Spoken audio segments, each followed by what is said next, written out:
You've seen the social media posts. Wake up at 5 a.m, journal, meditate, drink green juice, review your 12-week plan. Write 1,000 words before breakfast. And by 8:15, you are already feeling behind and like a complete failure. If that sounds familiar, this video's for you. Today, we are talking about the myth of the perfect PhD morning routine and how it might be ruining your day before it's even started.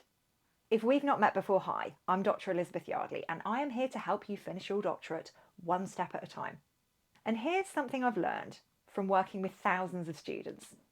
The best PhD morning routine is the one that actually works for you. Not for that student on Instagram, not for that productivity influencer on TikTok, for you, on your schedule, with your energy levels, your responsibilities, and your bandwidth. Let's get into it. There is this tendency to think that if you don't start your day properly, then the whole day is a write-off. It's ruined. You might as well throw it all in the bin. And you know the type of routine I'm talking about. 5 a.m. start, journaling, meditation, running a ridiculously long distance, lemon water, collagen, affirmations, cold shower, a green drink for breakfast that looks like pond water, then some deep work blocks in a silent, clutter-free workspace with a nice expensive scented candle. You get the picture. It's lovely, it's fab, it's calm, it's serene, it's Instagrammable. But for most people, completely unrealistic. When you try and follow somebody else's perfect routine and it doesn't work for you, you don't just feel demotivated, you don't just feel a bit meh, you feel like a complete failure. You start the day already feeling like you failed. You start the day having not ticked any of the boxes you think you should have ticked. And you're like, well, what's the point? I can't even start the day well, so I might as well just give up on the idea of doing any PhD work today at all. And suddenly, instead of feeling grounded and focused, you are feeling stressed, behind, and mentally spiraling before you've even opened your laptop. If you felt like this recently, drop it in the comments. What grand plan have you started out with recently, only to abandon it at 7 or 8 o'clock in the morning because you didn't wake up at 5? Or you spent an hour scrolling on YouTube looking for the perfect meditation to start the day with. Then you got sucked into a rabbit hole of videos about something completely unrelated. And before you knew it, it was 10:30 and you were kind of hungry and a bit lightheaded. I want to know all about that, so offload, get typing. And I can promise you, you are not alone. Let's get really honest here. Your PhD examiner is not going to pass or fail you based on what you did before 9 a.m. Seriously, they don't care. There's no extra credit for drinking green juice or matcha lattes or whatever they're called. Nobody's handing out merit points for sunrise meditation. No one is going to care that you drank 4 litres of water today and spent the whole day running to the bathroom. What really matters is sustainability. Can you actually keep this up next week or next month? Kindness. Does this routine support your well-being or does it chip away at it? Your morning routine should not be making you feel awful about yourself. And realism. Does it fit your life? Not just some idealised version of it. If you've got children who need to have their breakfast and get washed and dressed and off to school, if you've got a pet that needs to be fed and walked before you start your quiet time of reflection, is there any point trying to do anything until they're all out of the house? Here are a few alternative PhD morning routines that I have seen work beautifully for some people based on their circumstances. First up, the midday momentum builder. So the morning is for childcare or commuting or surviving, seeing to pets, getting caffeinated, clearing the mess downstairs after hurricane family has passed through. And then your PhD focus starts at 11 a.m. or even after lunch. This is still valid. Your morning, your day, that can start whenever your energy kicks in. That can start whenever you've seen to other responsibilities first. The commute companion is another one. You might listen to academic podcasts or audiobooks on your way into university or work. You might be dictating voice notes or ideas into your phone as you're doing that. And you might arrive at university or your workplace just feeling mentally warmed up. And this is ideal if you're studying or working around other commitments and you need to reclaim that transition time. Movement first is another alternative. So go for a walk, do yoga, have a stretch without posting it on social media.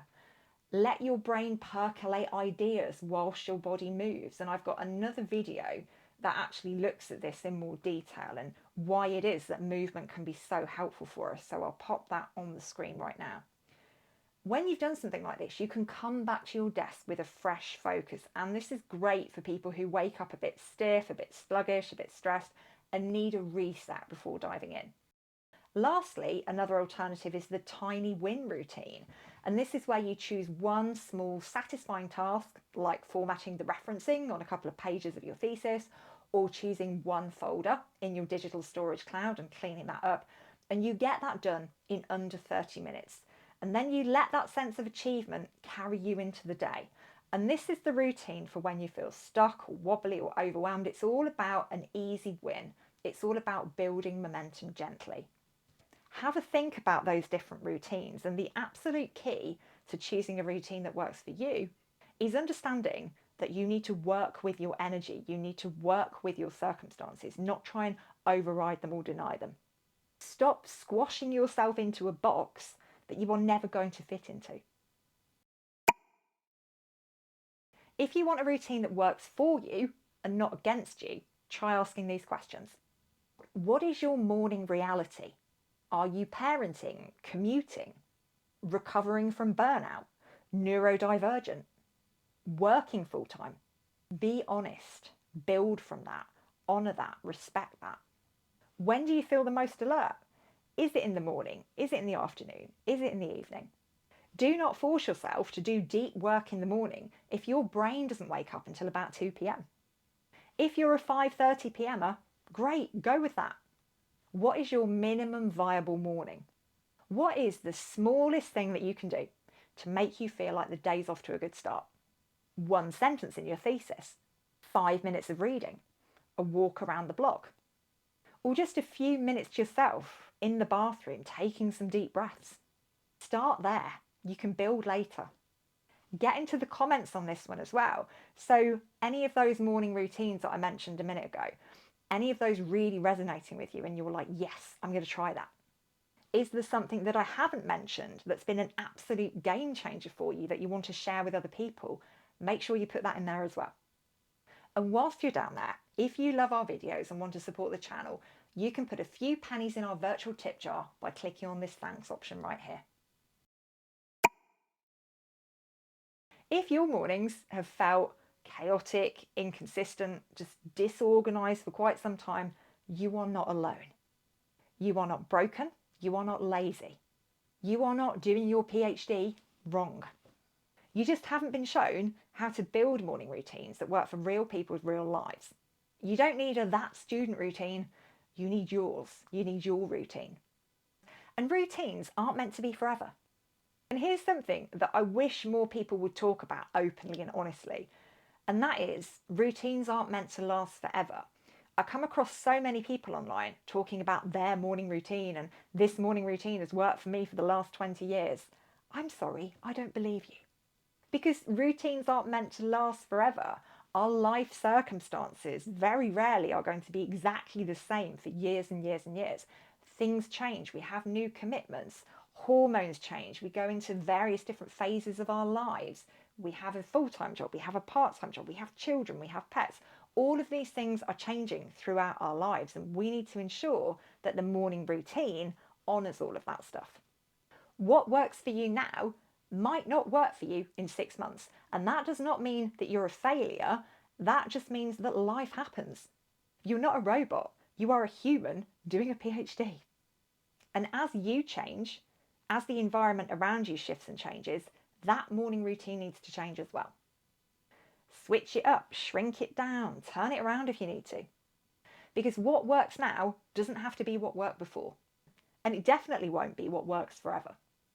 All you need is a start that is sustainable, realistic, and kind. And if you like this video, there's another one popping up on your screen right now that you might also enjoy. It's about something that most PhD students do and that most PhD students feel awful about because they think it means that they're lazy. It doesn't. It's our old friend procrastination. So go and check out that video. I'll see you in there.